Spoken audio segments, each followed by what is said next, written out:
जय श्री कृष्ण। प्रिय दर्शकों, आप सभी को मकर संक्रांति की ढेरों शुभकामनाएं। आज के इस वीडियो में हम बात करेंगे कि मकर संक्रांति पर आपको कौन सी वस्तुएं दान करने चाहिए, कौन सी वस्तु में दान नहीं करनी चाहिए, वो कौन से विशेष 14 दान है जो मकर संक्रांति पर सर्वाधिक कल्याणकारी कहे गए हैं। मकर संक्रांति पर दान क्यों करना चाहिए, ये जो दान आप मकर संक्रांति पर करते हैं ये जीवन में कहां काम आता है या जीवन के पर्यंत इसका क्या लाभ मिलता है, बताएंगे। मकर संक्रांति पर अगर आपने अभी तक दान नहीं किया था, शुरू करने जा रहे हैं, तो पहली बार क्या वस्तु दान करें, इसको दान को करना कैसे चाहिए, दान देने की विधि क्या है, क्या कोई संकल्प करना चाहिए, हाथ फेर के मनस के देना चाहिए, कैसे देना चाहिए, ये दान किस किस को दिए जा सकते हैं, 14 वस्तुएं किसको दान देनी चाहिए, और मकर संक्रांति का जो दान है वो किसके निमित्त कहा गया है। इस प्रकार से संपूर्ण जानकारी मकर संक्रांति पर किए जाने वाले दान, पुण्य और 14 वस्तुओं से संबंधित विशेष दान के बारे में इस वीडियो के माध्यम से प्रदान की जाएगी। आप है कि वीडियो यदि थोड़ा सा भी अच्छा लगे तो कृपया एक बार लाइक अवश्य कर दीजिएगा और जितना हो सके शेयर कीजिए, क्योंकि इस प्रकार की सही जानकारियां सही विधि से मिल पाना बड़ा मुश्किल होता है और सभी को इसकी आवश्यकता होती है। जितना आप शेयर करेंगे लोगों के लिए लाभकारी होगा।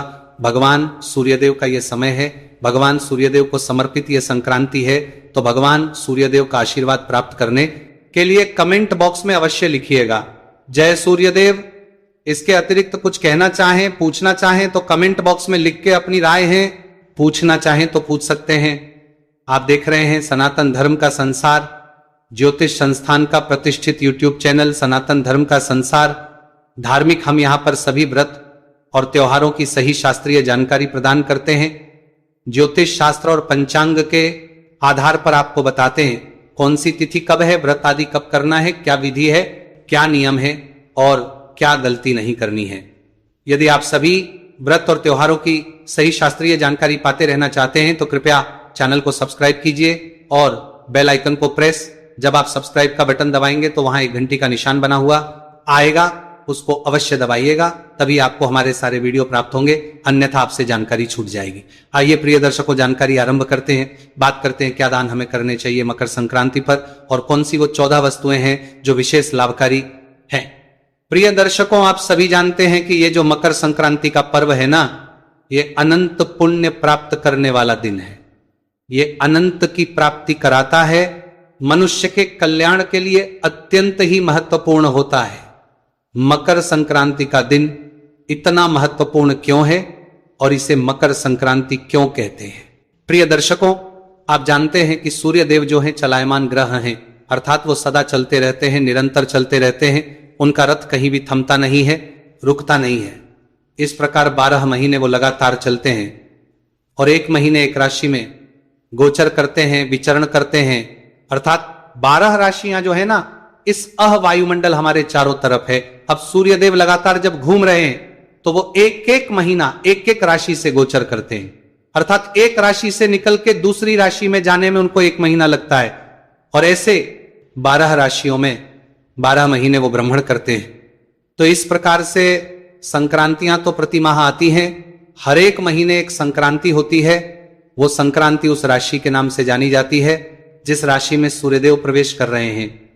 तो अब 14 जनवरी को जब सूर्यदेव मकर राशि में प्रवेश करेंगे, अभी धनु राशि में चल रहे हैं सूर्यदेव, उनका गोचर धनु राशि में है, जो 16 दिसंबर से हुआ है, जब से क्रमास की शुरुआत हुई है। धनु राशि से निकल के जब मकर राशि में प्रवेश करेंगे 14 जनवरी को, तो वह मकर की संक्रांति कहलाएगी। अब प्रश्न उठता है कि संक्रांति प्रतिमाह आती है, तो यह मकर संक्रांति में ऐसा क्या है। शास्त्र कहते हैं कि जो मकर संक्रांति होती है ना, इससे सूर्यदेव उत्तरायण होते हैं, अर्थात अभी सूर्यदेव का जो रथ है वो दक्षिण की ओर जा रहा था। 6 महीने सूर्यदेव दक्षिणायन रहते हैं, 6 महीने उत्तरायण रहते हैं। तो जबकि संक्रांति आती है उस दिन सूर्यदेव उत्तरायण होते हैं, अर्थात वो उत्तर की ओर गमन करना आरंभ करते हैं। और जब सूर्यदेव उत्तर की ओर गमन करते हैं तो सबसे शुभ मांगलिक योग बनते हैं, उत्तम योग बनते हैं। इसीलिए उत्तम योग में जब कोई भी वस्तु दान की जाती है तो उसका जो पुण्य है वो कई हजार गुना अधिक होता है। तो संक्रांतियां तो सभी महत्वपूर्ण होती हैं। मैं आपको समय समय पर बताता भी आया हूं कि ये संक्रांति है, इस पर इतना पुण्य है, इस पर इतना पुण्य है, क्योंकि ये उत्तरायण की संक्रांति है तो उसका सर्वाधिक पुण्य शास्त्रों में कहा गया है। संक्रांतियों का पुण्य तो बहुत महत्वपूर्ण होता ही है, पर जब उत्तरायण की संक्रांति होती है जिसे मकर संक्रांति कहते हैं, उस समय जो योग बनते हैं वो सर्वाधिक शुभ और मांगलिक होते हैं, सबसे अधिक प्रभावशाली होते हैं उस समय। इसीलिए उस दिन जो भी आप दान पुण्य करते हैं वह सब अक्षय फलदायी हो जाता है, अनंत फलदायी हो जाता है, जिसकी तुलना भी किसी और के साथ नहीं की जा सकती। इसीलिए मकर संक्रांति पर आपको दान अवश्य देना चाहिए। मकर संक्रांति पर आपको उत्तम कर्म अवश्य करने चाहिए। मकर संक्रांति पर एक छोटा सा दान भी आपको साधारण दिन में सोने के दान के बराबर फल दे सकता है। इतना फल है मकर संक्रांति का। उस दिन जो भी वस्तु आप दान करेंगे उससे पुण्य की जो प्राप्ति है वो कई हजार गुना अधिक होती है। प्रश्न उठता है कि हमें मकर संक्रांति पर दान करना क्यों चाहिए? ये पुण्यदायी है वो तो ठीक है, लेकिन ये दान हमारे काम के साथ है जी। किस काम का है हमारे लिए? कहां काम आएगा ये? तो शास्त्र कहते हैं कि जब मनुष्य सत्कर्म करता है तो उससे उसके पुण्य का तराजू बढ़ जाता है, अर्थात उसका जो जीवन में उसके सत्कर्मों की जब संख्या बढ़ जाती है तो उसके दिन अच्छे आते हैं। हमारे जो अच्छे और बुरे दिन है ना, वो हमारे कर्मों के अनुसार चलते हैं। जब हमारा पुण्य का तराजू अधिक भारी होने लगता है तो हमारे बुरे दिन जो है वो समाप्त होने लगते हैं, अर्थात हमारे जीवन के जो संकट हैं वो समाप्त होते हैं। हमें धन संपत्ति की अगर आवश्यकता है तो वह प्राप्त होती है। जीवन में कलह क्लेश है उसमें शांति प्राप्त होती है। जीवन में कोई अन्य परेशानी है तो उनमें राहत प्राप्त होती है। जब आपके पुण्य कर्म बड़े होते हैं तो वहीं जब पाप कर्म बढ़ते हैं तो ये परेशानियां बढ़ जाती।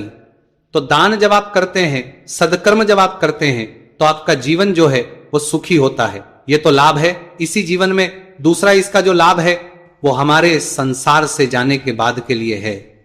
गरुड़ पुराण कहता है कि ये जो आप दान करते हैं ना, ये सब दान परलौकिक जो कार्य है उसमें आपकी सहायता करता है। जब प्राणी अपना देह त्यागता है, आत्मा शरीर से निकल के परलोक में जाती है, तो उसका जो मार्ग होता है ना वो बहुत बड़ा होता है और बहुत कठिन भी होता है। वहां ये सब दान पुण्य आपके काम आते हैं। यदि आपने ये वस्तुएं दान की होती हैं तो ये सारी सुविधाएं, ये सारी वस्तुएं आपको उस मार्ग पर मिलती हैं और फिर आपका वो जो मार्ग है उसको बिताना सरल हो जाता है। जैसे उदाहरण के लिए बहुत ही जटिल मार्ग है, कंकड़ पत्थर उस पे बहुत अधिक हैं, बहुत कांटे हैं, बहुत विकराल जंगल है, कैसे पार करेंगे? अगर आपने जूता दान किया होगा, उपादान किया होगा, तो आपको वो बड़ी आसानी से राह पार करने में सहायता करेगा। शीत तू है, वहां पर जब जीव जाता है ना तो भिन्न भिन्न यातनाओं से होके निकलता है। यदि उसके दुष्कर्म किए होते हैं तो कर्मों का तो हमें पूरा लिखा जोखा होता नहीं है। एक स्थान वो भी आता है जहां अत्यंत शीत होता है। अब जो सत्कर्म करके जाएगा उसको वहां उस शीत से बचने के लिए वस्तुएं जाती है। जैसे हम यहां सर्दियां होती हैं तो कैसे बड़ी बड़ी जैकेट्स पहन लेते हैं, शटर पहन लेते हैं, वैसे ही वहां जीव को मिल जाती है चीजें जिससे कि वह शीत वाला जो रास्ता है वो आराम से पार हो जाता है। तो ये जो हम दान करते हैं, ये दान हमारे आगे के मार्ग में, हमारे जो यहां से जाने के बाद का जो मार्ग है उसमें बड़ी सहायक होते हैं। और जब तक हम इस जीवन में है तब तक तो हमारे सुखों को लाने में इसकी सहायता होती है, सुखों को प्राप्त करने में ये बड़ा सहायक होते हैं। इसीलिए हमें मकर संक्रांति पर तो दान करना चाहिए, क्योंकि इस दिन पर छोटा सा दान अधिक पुण्य देता है। इसलिए मैं कहता हूं कि संक्रांति के पर्व को हाथ से ना जाने दीजिए। तो बाकी बातें बताऊं या बाकी चीजें बताऊं कि क्या दान देनी चाहिए, उससे पहले जानते हैं वो 14 वस्तुएं जो मकर संक्रांति पर दान की जाती है, और उसमें भी जो पहली बार शुरू कर रहे हैं उनको किस वस्तु से इसकी शुरुआत करनी चाहिए। और ये जानकारी हमारी युवा पीढ़ी के लिए बड़ी महत्वपूर्ण है, क्योंकि देखिए जो हमारे बड़े बुजुर्ग हैं, जो हमारी माताएं बहनें हैं, पहले से करते आ रहे हैं, उनको जानकारी, जो युवा पीढ़ी है ना, जो अभी इस आस्था के समुद्र में गोता लगाने के लिए तैयार है, तो उनके लिए बड़ा महत्वपूर्ण हो जाता है जानना कि वो कैसे शुरुआत करें। और उनको जब सही जानकारी प्राप्त हो जाएगी ना, तो आप यकीन मानिए वो हमारे इस कर्म को और उत्तम तरीके से करेंगे। तो अब जो भी लोग पहली बार दान करने जा रहे हैं, मकर संक्रांति का 14 वस्तुओं का जो नियम होता है ना, अगर आपने पहले कभी नहीं दिया है और आप पहली बार शुरू करना चाहते हैं, तो ऐसे किसी भी व्यक्ति के लिए, चाहे महिला है, पुरुष है, बुजुर्ग, जवान है, उन सब के लिए पहली वस्तु जो है वो जो शुभ और मंगलकारी कही गई है वो होती है गोला। आपको गोले से शुरुआत करनी चाहिए तो आप 14 गोले का दान कीजिए। 14 गोले जो गोलागिरी आती है ना, जो पूजा में प्रयोग होती है, हवन की पूर्णाहुति में भी दी जाती है, तो या तो 14 गोले ले लीजिए आप। 14 गोले नहीं तो उनके स्थान पर नारियल भी ले सकते हैं। 14 नारियल ले लीजिए और आप उसका दान करें। अब इनका दान करना कैसे है ये मैं आपको अंत में बताऊंगा कि जो वस्तुएं इनको दान कैसे करना है। मैं पहले वस्तुएं बता देता हूं 14 कौन सी है, फिर लास्ट में बताऊंगा कि इनको दान करने से पहले आपको क्या कोई संकल्प करना है, पूजन करना है या क्या करना है। तो पहली शुरुआत आप जो है वो करना चाहते हैं तो गोले से कीजिए। 14 गोले आपको इसमें लेने हैं या 14 जटा वाले नारियल आप ले सकते हैं, ये समय से लेकर रख लीजिएगा। दूसरी जो उत्तम वस्तु है वो है सुहाग की वस्तुएं।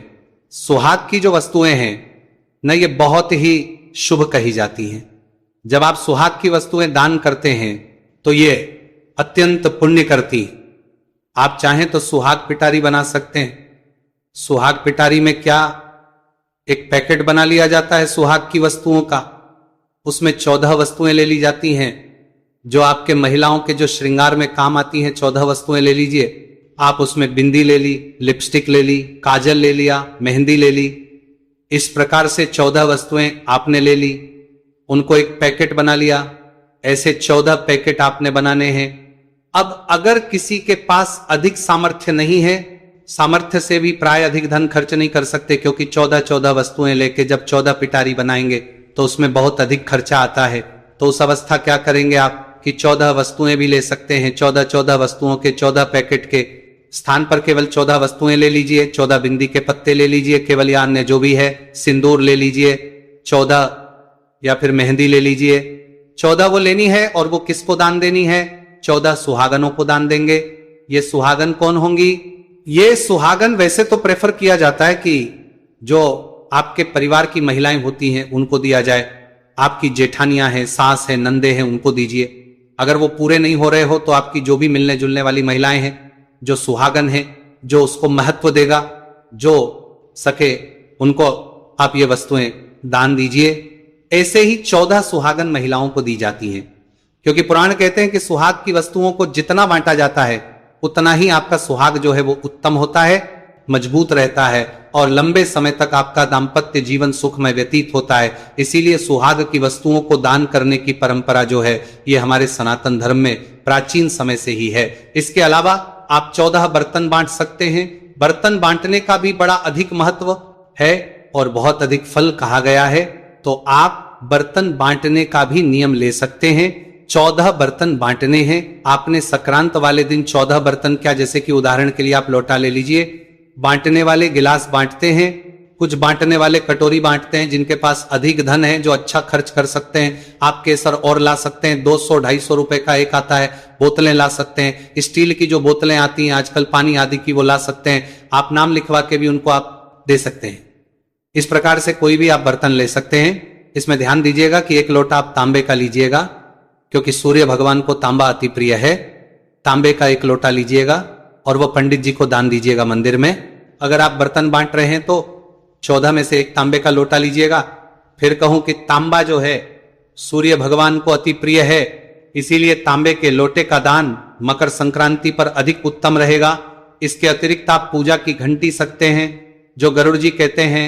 हम जैसे आरती करते हैं ना, आरती करते हैं हम भगवान की, तो वो जो घंटी बजाते हैं उसको गरुड़ जी कहते हैं। तो आप 14 गरुड़ जी बांट सकते हैं, क्योंकि सभी के घरों में मंदिर तो हैं, सभी को दीजिए एक एक। इसके अतिरिक्त आप थाली दे सकते हैं। ध्यान दीजिएगा कि बर्तनों में अगर तांबे और पीतल का प्रयोग अधिक किया जाए, ना पीतल या तांबा जो बर्तन में प्रयोग हो वो अधिक फल देने वाला है। पीतल या तांबे के बर्तन अधिक पुण्यदायी कहे गए। अच्छा, जब आप बर्तन दान देंगे तो एक बात का ध्यान और रखिएगा कि बर्तन ऐसे ही खाली नहीं दिया जाता है। बर्तन में आपको कुछ ना कुछ रख के देना चाहिए, कुछ भर के देना चाहिए। जैसे आप गिलास दे रहे हैं, लोटा दे रहे हैं, कुछ दे रहे हैं ना, तो उसमें या तो थोड़े चावल डाल दीजिए, थोड़े गेहूं दे दीजिए, कुछ ना हो तो 2-2 लड्डू रख दीजिए, फल रख दीजिए, मूंगफली रख दीजिए, या तिल से बने हुए लड्डू रख दीजिए, तिल से बनी हुई कोई मिठाई रख दीजिए। ऐसे कुछ ना कुछ भर के आपको देना है। बर्तन को कभी भी खाली दान नहीं किया जाता है, इसका ध्यान रखिएगा। ये 14 आइटम आपको लेने हैं। इसमें आपके दिए ले सकते हैं, बहुत अधिक फलदायी है। पीतल के दिए लीजिए 14, आप 14 लोगों को बांटिए। आप देखिए उनमें जब दिया जलाया जाएगा उससे जो पुण्य मिलेगा वो बहुत अधिक होगा। आप 14 दिए लीजिए। आप लंच बॉक्स बांट सकते हैं। इस प्रकार से वस्तुएं बहुत हैं, इनमें से आप जो भी चाहें, जो आपके सामर्थ्य है वैसे बांट सकते हैं। इसके बाद आप वस्त्र दान दे सकते हैं। 14 वस्त्र बांटने की आपको आवश्यकता है। 14 क्या वस्त्र लें आप चाहे तो 14 स्वेटर ले सकते हैं, महिला देने हैं। 14 महिलाओं के लिए स्वेटर ले लीजिए। 14 कंबल ले सकते हैं, 14 कंबल ले लीजिए। एक कंबल पंडित जी को दीजिएगा, बाकी आप बाकी लोगों में बांटिएगा। अच्छा, यह आवश्यक नहीं है कि ये 14 वस्तुएं आप परिवार के लोगों को ही दें या संपन्न लोगों को ही दें। एक ब्राह्मण को दीजिए, बाकी आप किसी गरीब को दे सकते हैं। ब्राह्मण को इसलिए आवश्यक है दान देना क्योंकि ब्राह्मण को जो दान देते हैं उसे पुण्य अधिक प्राप्त होता है। ब्राह्मण को दिया जाने वाला जो दान है वो सर्वाधिक पुण्यकारी शास्त्रों में कहा गया है। इसीलिए आपने एक न वस्तु ब्राह्मण को अवश्य देनी चाहिए, और ब्राह्मण में भी योग्य ब्राह्मण को, ऐसा नहीं किसी भी यह ब्राह्मण, केवल जात से ब्राह्मण होना नहीं, उसकी योग्यता होनी चाहिए।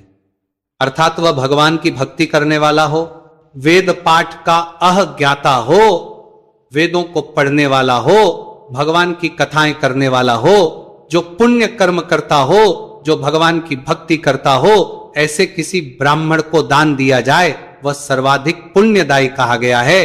तो कपड़े ले सकते हैं, कंबल, स्वेटर, शॉल। अच्छा, इसमें रंग का कोई भेद नहीं, ऐसा नहीं है कि काला नहीं लेना या नीला नहीं लेना। इस दान में कोई भी रंग ले सकते हैं, और उन्हीं वस्त्र बहुत अधिक शुभदायी कहे गए हैं। उन्हीं वस्त्र में आप टोपी ले सकते हैं, कैप जो आती है उनकी बनी हुई गरम, वह भी ले सकते हैं, कम पैसे में आ जाती हैं, 14 और आराम से बांटी जा सकती हैं। आप बेडशीट बांट सकते हैं, आप टॉवल का दान कर सकते हैं, तौलिए जो आते हैं, आप सूट बांट सकते हैं, आप साड़ियां दे सकते हैं। 14 साड़ियां लो तो ब्लाउज पीस भी देते हैं, अगर आपके अधिक हो नहीं है तो आप ब्लाउज पीस बांटिए। आप जुराब दान कर सकते हैं, 14 सेट जुराब के ले आइए, या 14 पैंट शर्ट बांट सकते हैं। पाठ पूजा के लिए जो आसन प्रयोग होते हैं ना, वो आसन बांट सकते हैं। आप 14 आसन बांट सकते हैं। तो जितना आप गर्म कपड़े और गर्म वस्त्र दान करेंगे ये बहुत कल्याणकारी होगा। जैसा कि मैंने आपको बताया कि जब आत्मा का अंतिम सफर होता है उस समय ये वस्तुएं बड़ी काम आती हैं। जब शीत मार्ग को आप पार करेंगे तो वहां ये उन्हीं वस्त्र आपके लिए बड़ा ही सहायक रहेंगे। लड्डू गोपाल की पोशाक, आजकल सभी के घरों में लड्डू गोपाल है। आप 14 लड्डू गोपाल की पोशाक लाइए, वो बांटिए का फल बहुत अधिक है। आपको चप्पल या जूते का दान करना चाहिए। जूते या चप्पल का दान जीवन में कम से कम एक बार आपको अवश्य करना चाहिए। यह बड़ा महत्वपूर्ण है और बड़ा सहायक होता है आपको। इसका पुण्य फल बहुत अधिक है, क्योंकि जैसा मैंने आपको बताया कि जब आप गरुड़ पुराण के अनुसार बात करें तो जो एक अतरीली राह पर जब जीवात्मा चलती है तो उस समय ये आपके काम आते हैं। आप छतरी दान कर सकते हैं। छतरी का बड़ा महत्व है, और इसमें भी छतरी में भी काली छतरी दान कीजिए। काली छतरी का बहुत अधिक महत्व कहा गया है। ये 14 काली छतरी आप दान कीजिएगा। काली छतरी के विषय में एक विशेष महिमा कही गई है। मैं प्रयास करूंगा कि काली छतरी के बारे में एक अलग से वीडियो बना के दूं कि कैसे यह अधिक महत्वपूर्ण है। आपको प्रकाश दान अर्थात टॉर्च दान करने चाहिए। टॉर्च जो दान करते हैं ना, ये बड़ा ही उत्तम होता है। ये भी आपके सफर में काम आती है और इसका उपयोग अधिक है, तथा इससे मिलने वाला जो पुण्य है वो अधिक है। तो आप 14 टॉर्च भी दान कर सकते हैं। तो इस प्रकार से ये दान की वस्तुएं हैं जो आपको दान करनी चाहिए। 14 वस्तुएं जो मैंने इनका जब आप दान करेंगे, केवल जो भी वस्तु चुने वो 14 आपको गिनती में लेनी है और वो दान करनी है। कैसे ये 14 ले लिया आपने, इकट्ठी कर लीजिए। 14 जगह पे रख लीजिए इनको। जो आपका पूजा स्थल है वहां पे पहले गंगा जल युक्त जल से छींटे देके उस स्थान को शुद्ध कीजिए। वहां पे इन वस्तुओं को रखिए, फिर हाथ में जल लीजिए, अक्षत लीजिए और भगवान नारायण का ध्यान करते हुए 3 बार बोलिए श्री विष्णु श्री विष्णु श्री विष्णु। अपना नाम, अपना गोत्र, जिस स्थान पर बैठकर संकल्प कर रहे हैं वहां का मकान, क्षेत्र का नाम, शहर का नाम, माघ, कृष्ण, पक्षी, मकर, संक्रांति, उपलक्ष्य, वस्तु के स्थान पर जो भी आप वस्तु दान कर रहे हैं वो वस्तु बोलिएगा।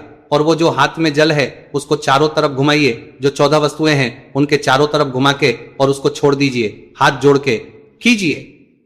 और उसके बाद आप ये वस्तुएं उपयुक्त लोगों को दे देंगे। जो 14 लोग हैं, आप जिनका भी चुनाव आपने किया होगा, किन किन को देना है वो आप दीजिएगा। इसके अतिरिक्त एक प्रक्रिया जो हमारे घर में माताएं करती आई हैं कि अगर आप संकल्प इस प्रकार से ना कर पाए तो सीधे हाथ में अपने जल लीजिएगा और जो महिलाएं कर रही हैं वो अपने साड़ी का पल्लू उसमें अवश्य लगा लीजिएगा और उसके बाद उस जल को चारों तरफ घुमाइएगा उन वस्तुओं के 14 वस्तुओं के और उसके बाद छोड़ दीजिएगा नमस्कार करके और फिर आप वो वस्तुएं दान कर, क्योंकि संकल्प करना सबके लिए संभव नहीं था, इसलिए प्राचीन प्रकार से जो हमारी माताएं बहनें हैं वो इस प्रकार से ही इसको हाथ फेरना कहती हैं। इस प्रकार से जल लेके घुमा के चारों तरफ से और छोड़ दिया, उन सबको हाथ लगा दिया, इसको हाथ फेरना कहते हैं। और उसके बाद हाथ फेरने की ये प्रक्रिया करके फिर ये सभी वस्तुएं जिन जिन को देनी है उनको दे दी जाती है। ये थी जानकारी संक्रांति की 14 वस्तुओं के विषय में। और भी बहुत सारी ऐसी वस्तुएं हैं जो दान की जाती हैं। 5 वस्तुओं का महत्व भी बहुत अधिक है, उसके विषय में वीडियो जल्द ही आएगा। भगवान कृष्ण सबका कल्याण करें। हरे कृष्ण।